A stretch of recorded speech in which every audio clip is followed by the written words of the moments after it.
Hello guys and welcome back to my YouTube channel. तो आज हम पढ़ने वाले हैं कंपोनेंट्स। तो ये जैसे कि हमारी ये सेकंड वीडियो होने वाली है, तो हम रिएक्ट जेएस के लिए रिएक्ट के लिए एक सीरीज़ बना रहे हैं जिसमें हम सारी चीज़ें पढ़ने वाले हैं from zero to start, from scratch से हम सारी चीज़ें कर रहे हैं। हमने पिछली वीडियो में ये देखा है कि हम उसको इनिशियलाइज़ कैसे कर सकते हैं रिएक्ट को फ़ोल्डर को, और हमने कैसे वीट का यूज़ करके हमने फ़ोल्डर को इनिशियलाइज़ किया। अगर आपने वो वीडियो नहीं देखी है तो पहले जाके उस वीडियो को देखो। फिर हम अब इसके अगले पार्ट पे जा रहे हैं इसका नाम हम दिया कंपोनेंट्स। तो हम इस वीडियो में सारा कुछ जानेंगे कि कंपोनेंट्स के बारे में क्या क्या होता है, क्या नहीं होता है। तो पहले हम जानेंगे कि कंपोनेंट्स क्या होते हैं, कितने टाइप्स के होते हैं, और फिर वीएस कोड पे जाके इसको देखेंगे कि हम इसको बना कैसे सकते हैं और यूज़ कैसे कर सकते हैं। ठीक है, तो बिना किसी देरी के शुरू करते हैं वीडियो।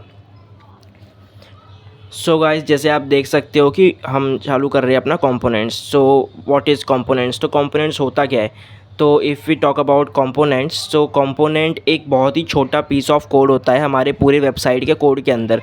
मतलब हम अपनी वेबसाइट को बहुत सारे छोटे छोटे पार्ट्स में डिवाइड कर देते हैं और बहुत सारे छोटे छोटे कंपोनेंट्स को मिलके हमारी एक पूरी वेबसाइट बनती है, उसको हम कंपोनेंट्स बोलते हैं। अगर आपको डेफिनेशन चाहिए तो ये मैंने डेफिनेशन बहुत ही सिंपल लैंग्वेज में लिखी हुई है, आप इसको याद कर सकते हो। ठीक है, ये हम इसलिए पढ़ रहे हैं क्योंकि हमको इंटरव्यू में अगर हम जाएंगे रिएक्ट के डेवलपर के रोल के लिए, तो वो हमको ये क्वेश्चन ज़रूर पूछेगा कि यार कंपोनेंट्स होते क्या हैं। तो आपको सीधा सिंपल सा जवाब देना है, कंपोनेंट बहुत ही स्मॉल पार्ट है, पीस ऑफ कोड है हमारे पूरे होल वेबसाइट का, और बहुत सारे कंपोनेंट्स को मिला के हमारी एक वेबसाइट बनती है। ठीक है, तो आपको अगर डेफिनेशन चाहिए तो आप इसको डेफिनेशन को याद कर सकते हो और हम बता सकते हैं इसको। ठीक है, so if we go further और आगे देखें तो कंपोनेंट होता क्या है। तो कंपोनेंट बेसिकली यही है कि स्मॉल पीस ऑफ कोड जिसको हम बहुत बार रीयूज़ भी कर सकते हैं। तो कंपोनेंट क्या होते हैं? रीयूजेबल चीज़ होती है जिसको हम बहुत बार यूज़ भी कर सकते हैं, मल्टीपल टाइम्स। मतलब हम जितनी बार भी चाहें हम उसको यूज़ कर सकते हैं। जैसे कि अगर हम HTML और CSS में देखा जाए तो HTML में हमको अगर कोई चीज़ बनानी है, जैसे कि हमको एक चीज़ बनाई है हमने, जैसे एक कार्ड बनाया है और उसको वापस एक कार्ड बनाना है, तो हमने क्या करना है, वही कोड सेम पेस्ट करना पड़ता है, नीचे नीचे पेस्ट करते जाएंगे तो वो चीज़ बनती जाती है। पर रिएक्ट में ऐसा नहीं होता है। रिएक्ट में यही है आपका फ़ायदा है कि आपने अगर एक बार कोई कंपोनेंट बना लिया तो उसको आप मल्टीपल टाइम्स रीयूज़ कर सकते हो, उसकी प्रॉपर्टीज़ डिफरेंट करके भी। तो ये फ़ायदा है कंपोनेंट्स बनने का। कंपोनेंट्स हम इसलिए भी बनाते हैं क्योंकि वो हमारी वेबसाइट को जो बहुत ही इजी तरीके से मैनेज करता है। जैसे कि कंपोनेंट का अगर एक एग्जांपल देखें तो हम कंपोनेंट में बनाया है हमने, जैसे तो एक वेबसाइट में जैसे बहुत सारे कंपोनेंट्स हैं, तो हम जिस कंपोनेंट पे क्लिक करेंगे वही स्पेसिफिक कंपोनेंट लोड होगा पूरी वेबसाइट में, और वही सिर्फ लोड होके जो उसकी फंक्शनैलिटी है वो आपको शो करेगा, ना कि आपकी पूरी वेबसाइट लोड होगी। HTML एंड CSS में क्या होता है कि हम अगर कोई चीज़ पे क्लिक करते हैं तो पूरी वेबसाइट हमारी लोड होती है, पर रिएक्ट में ऐसा नहीं होता है। जैसे अगर आपकी बहुत बड़ी वेबसाइट है तो अगर हम कंपोनेंट में उसको डिवाइड करके बना रहे हैं, तो जिस कंपोनेंट पे हम क्लिक करेंगे उसका जो फंक्शन होगा स्पेसिफिक वही फंक्शन रिलोड होगा, जिससे आपका इंक्रीज़ होगा, क्या बोलते हैं उसको, मतलब बहुत कम टाइम में, और आपकी वेबसाइट बहुत फास्ट चलेगी। ठीक है, तो इसके लिए हम कंपोनेंट्स का यूज़ करते हैं हमारे उसमें हमारे वेबसाइट में। ठीक है, ताकि हमारी वेबसाइट फास्ट हो सके, ज़्यादा यूजेबल हो सके, यूज़र को ज़्यादा दिक्कत ना हो वो हमारा कंटेंट देखने में, और ज़्यादा रिलोड ना करना पड़े उसको। ठीक है, इसके लिए हम कंपोनेंट्स का यूज़ करते हैं। और कंपोनेंट्स का यूज़ करने का एक और फ़ायदा है कि हम कंपोनेंट्स को यूज़ करके हमारा कोड जो है वो ऑर्गेनाइज अच्छे से कर सकते हैं, और कंपोनेंट्स बना के अगर उसको हम अगर वेबसाइट बनाएंगे तो वो हमारे लिए थोड़ा ज़्यादा आसान भी होता है, कोड समझने में बहुत ज़्यादा कॉम्प्लेक्स नहीं हो जाता है कोड हमारे लिए, हम चीज़ों को एकदम आसानी से समझ सकते हैं और हैंडल कर सकते हैं। ठीक है, उसके बिहेवियर को हम अपने हिसाब से सेट कर सकते हैं, और अगर कोई चीज़ हमको दोबारा चाहिए तो जैसे वो रीयूजेबल है तो हम उसको यूज़ कर सकते हैं, वापस बार बार हमको वो कोड लिखने की ज़रूरत नहीं है। तो ये फ़ायदा है कंपोनेंट्स का।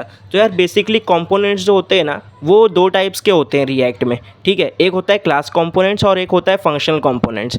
अगर हम क्लास कंपोनेंट्स और फंक्शनल कंपोनेंट्स की बात करें तो ये बेसिकली अलग अलग चीज़ें हैं।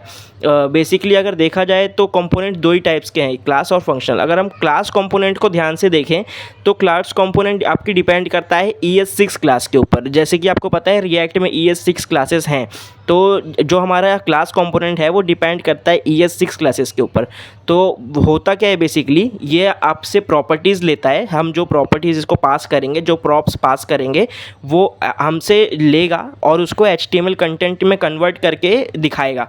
बेसिकली JSX में करता है, पर JSX एक हिसाब से अगर हम बिगिनर अगर हम पढ़ रहे हैं तो हम उसको HTML ही बोलेंगे, ठीक है। JSX में कन्वर्ट करता है। तो क्या करने का, क्लास कंपोनेंट का काम क्या है, ये एक ES6 की क्लास का कंपोनेंट है और ये क्या करता है, हमसे ये प्रॉपर्टीज़ लेता है और प्रॉपर्टीज़ लेके उसको HTML फॉर्म में कन्वर्ट करके हमारी वेबसाइट पे दिखाता है। बेसिकली क्लास कंपोनेंट का यही काम है, ठीक है। और अगर हम क्लास कंपोनेंट देख चुके हैं, अभी आगे हम चलते हैं फंक्शनल कंपोनेंट क्या होते हैं। तो यार फंक्शनल कंपोनेंट होते हैं कि फंक्शनल कंपोनेंट का भी सेम ही काम है, प्रॉपर्टीज़ लेना और उसको HTML में फॉर्म में दिखाना। पर इसमें क्या होता है, ये फंक्शनल कंपोनेंट जावास्क्रिप्ट फंक्शन है। जैसे कि हमने देखा कि वो क्लास कंपोनेंट ES6 की क्लास का कंपोनेंट था, वैसे ही फंक्शनल कंपोनेंट जावास्क्रिप्ट फंक्शंस हैं, फंक्शंस का एक कंपोनेंट है, जिसमें क्या करता है, ये भी प्रॉपर्टीज़ लेगा और उसको HTML के फॉर्म में दिखाएगा। बस इसमें दोनों में डिफरेंस क्या है, ये जावास्क्रिप्ट फंक्शन है और वो जो था वो हमारा ES6 क्लास का फंक्शन है, ठीक है। तो बेसिकली यही डिफरेंस है। तो आपको इंटरव्यूअर, अगर आप इंटरव्यू में जाओगे तो आपको पहले वो यही पूछेगा, पहले प्रोजेक्ट वगैरह डिस्कस नहीं होता है, पहले आपको यही पूछेगा कि कंपोनेंट्स किस टाइप क्या होते हैं, सो आपको बताना है। फिर वो कितने टाइप्स के होते हैं ये आपको बताना है। फिर दोनों में बेसिक ये वाला डिफरेंस जो हमने जान लिया ये बताना है। तो ये तो हो गई यार ज्ञान की बातें जो आपको पता होनी चाहिए, ठीक है। अगर हमको इंटरव्यूअर पूछ ले तो आपको ये चीज़ें पता होनी चाहिए, ठीक है। फिर वो इंटरव्यूअर आपसे आगे डिस्कस करेगा कि आपके प्रोजेक्ट क्या है क्या नहीं, प्रोजेक्ट क्या बनाया है, क्यों बनाया है, कैसे बनाया है, वो सब बात की बात है। पहले आपकी यही चीज़ वो डिस्कस करने वाला है आपके साथ कि यार ये क्या होता है, ये क्या होता है। बेसिकली उसको नॉलेज होना चाहिए कि वो जिस आपको अगर ले रहा है तो आपको नॉलेज भी है कि नहीं प्रोजेक्ट बना। और हमें बेसिकली अगर देखा जाए तो प्रोजेक्ट बेस्ड लर्निंग करनी चाहिए अगर देखें तो, क्योंकि वो ज़्यादा इफेक्टिव होती है, उसमें हमको चीज़ ज़्यादा अच्छी समझ में आती है, ठीक है। तो तब तक के लिए ये ठीक है। तो हमने इसमें देख लिया कि कंपोनेंट क्या होता है, उस कितने टाइप्स के होते हैं और क्या होते हैं। अब हम चलते हैं अपनी VS कोड की स्क्रीन पर और वहाँ पे हम देखेंगे कि ये कंपोनेंट्स, ये तो हमने ले लिया कि ये सब तो नॉलेज ले लिया हमने, ये ज्ञान ले लिया हमने कि हमने क्या बोलना है इंटरव्यूअर को। अब हम देखेंगे कि कंपोनेंट्स बनते कैसे हैं, उसको इंपोर्ट कैसे करते हैं और उसको अपने रीयूज़ कैसे करते हैं, ठीक है।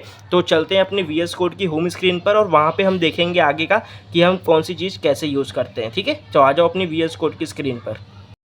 VS कोड पे तो हम आ चुके हैं और हमने पिछली बार जैसे कि आपने देखा था कि हमने ये सेटअप कर लिया था, हमने फ़ाइल समझ ली थी कि कौन सी फ़ाइल किस चीज़ के लिए यूज़ होती है और क्या हम किस चीज़ का यूज़ कैसे करते हैं, ठीक है, कौन सी फ़ाइल किस काम आती है, ठीक है। तो ये सब तो हम देख चुके थे। फटाफट से अपना प्रोजेक्ट नए टर्मिनल पे खोल लेते हैं और इसको चला के देख लेते हैं एक बार। तो इसको करेंगे npm run dev, ओके गलत हो गया, npm run dev, ओके। फटाफट से इसको चला लेते हैं। लिंक आ गया, इस पर क्लिक करेंगे और जैसे इस पर क्लिक करोगे वैसे ही अपनी वेबसाइट यहाँ पे खुल जाएगी। ओके सॉरी 3 बार खुल गई है तो कोई नहीं, ठीक है। तो ये हमारी वेबसाइट खुल चुकी है। हमने देखा था ये सब चेंजेस हमने करके देखे थे, इस वाले को देख लिया। अब इसको यहाँ से बंद कर देते हैं और VS कोड को यहीं रहने देते हैं, इसको यहाँ खोल लेते हैं, ठीक है। ये हो गया। ये सब फाइल्स हमने देख ली थी कि कौन सी फ़ाइल किस काम में आती है, ठीक है। तो इसको यहाँ से ऐसे बंद कर देंगे। तो आप देखोगे यहाँ पे हमने देख लिया था पिछले वीडियो में कि इसको कैसे चेंज करते हैं। app.jsx के अंदर हमको सारी चीज़ें करनी होती है। तो अभी फटाफट से क्या करते हैं, ये वाले के अंदर जो भी चीज़ें हैं ना इन सबको उड़ा देते हैं।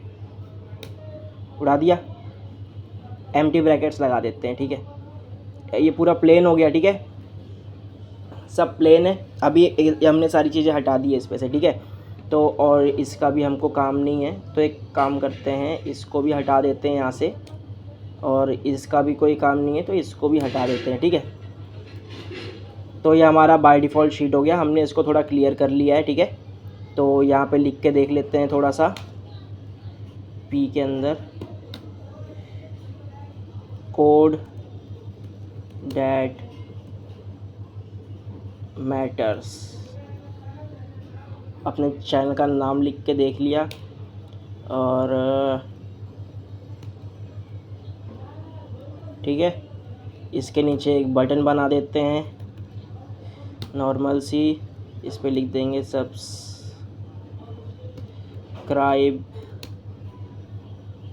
ओके। अब देख सकते हो ये ब्यूटीफुली दिख रहा है ना, इस पर क्लिक भी कर सकते हो आप, मतलब अभी क्लिक तो नहीं होगा, हमने बेसिक सा वो लगाया हुआ है। तो ठीक है, ये बराबर चल रहा है हमारा फंक्शन, ठीक है। तो अब हम देखेंगे कि यार कंपोनेंट्स कैसे बनाते हैं, उसको रीयूज़ कैसे करते हैं, ठीक है। तो सारी चीज़ें हम सीखने वाले हैं। तो कंपोनेंट्स बनाना बहुत ही आसान है यार। तो पहले अपने फाइल फ़ोल्डर में आ जाओ और याद रखना एसआरसी के अंदर आपको एक और नया फ़ोल्डर बनाना पड़ेगा जिसका नाम देंगे हम कंपोनेंट्स, ठीक है। कंपोनेंट्स लिखोगे, अब ये कंपोनेंट्स फ़ोल्डर बन गया हमारा। अब इसके अंदर एक फ़ाइल बनाते हैं। चलो सपोज़ हम फाइल बनाते हैं यही बटन वाली, ठीक है। या आप नाम कोई भी दे सकते हो, मैं बटन लिख रहा हूँ, बटन डॉट JSX हमने दे दिया। JSX क्या है यार, JSX एक एक्सटेंशन है जो कि हम रिएक्ट में यूज़ करते हैं।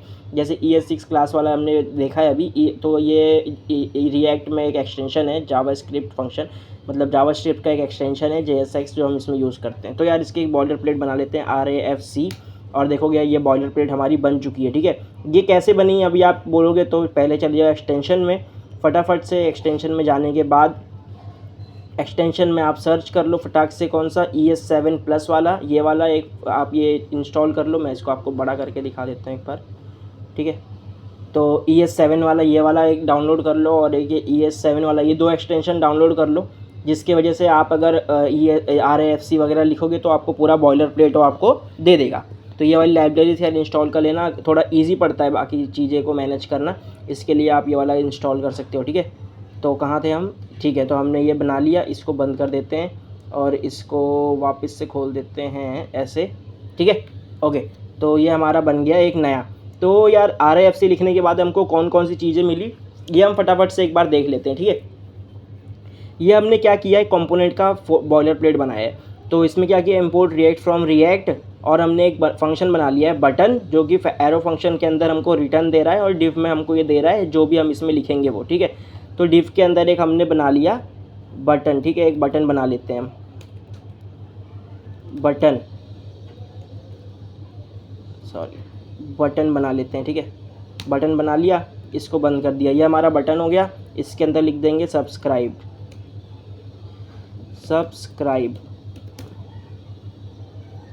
मी,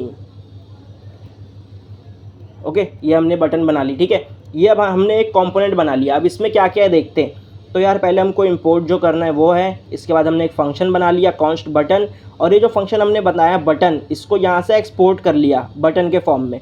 अगर हम एक्सपोर्ट क्यों कर रहे हैं, ठीक है, अगर आप यहाँ से एक्सपोर्ट नहीं करोगे ना तो आप कहीं पे इसको इंपोर्ट नहीं कर सकते हो वापस, ठीक है, जब तक आप इसको एक्सपोर्ट नहीं करोगे। और मेक श्योर कि आपने जो नाम का फंक्शन बनाया है ना वही नाम का आपको एक्सपोर्ट करना पड़ेगा, क्योंकि इसमें कोई दिक्कत होगी तो फिर आपको एरर आ जाएगा। ये नाम आप कुछ भी लिख सकते हो, मतलब बटन लिख सकते हो, बट लिख सकते हो, कुछ भी लिख सकते हो, पर जो नाम आप यहाँ लिखोगे वही नाम से आपको यहाँ पे एक्सपोर्ट करना पड़ेगा, नहीं तो ये गलत हो जाएगा, ठीक है। ये आपका फंक्शन हो गया। ये हमने क्या किया, ये हमने एक बटन कंपोनेंट बना लिया, ठीक है। अब इसको यूज़ कैसे करना है भैया, आप बोलोगे यार बना तो लिया पर इसको यूज़ कैसे करें, यूज़ करेंगे इसको अभी।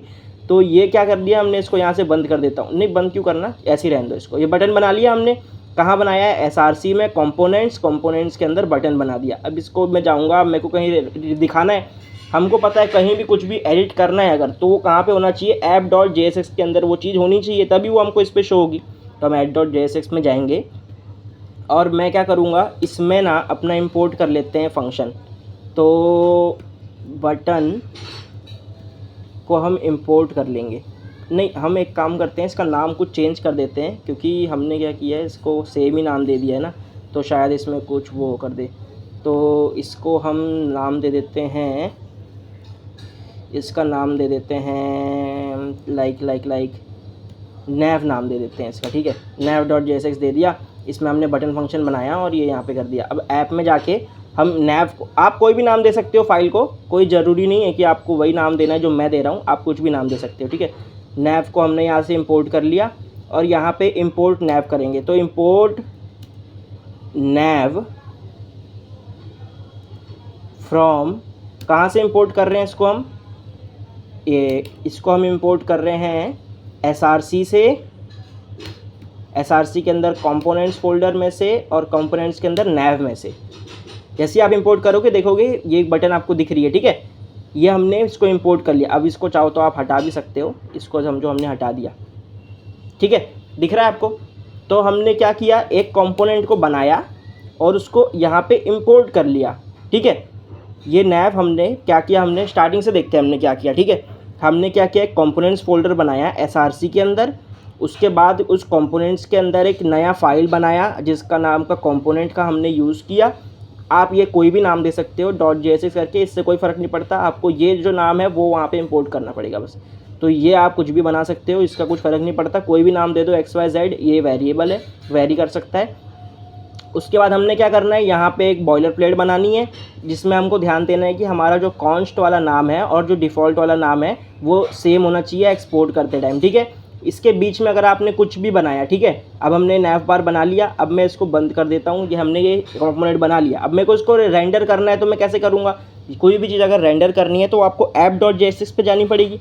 तो ऐप में गया मैंने क्या किया, ऐप में जाने के बाद इसको यहाँ पे इंपोर्ट कर लिया और इंपोर्ट करने के बाद यहाँ पे इसको फाइल का नाम लगा दिया, ये इंपोर्ट हो गया और ये यहाँ पे दिख रहा है, ठीक है। तो ये हो गया कि हम कंपोनेंट बना के उसको रेंडर कैसे कर सकते हैं, ठीक है।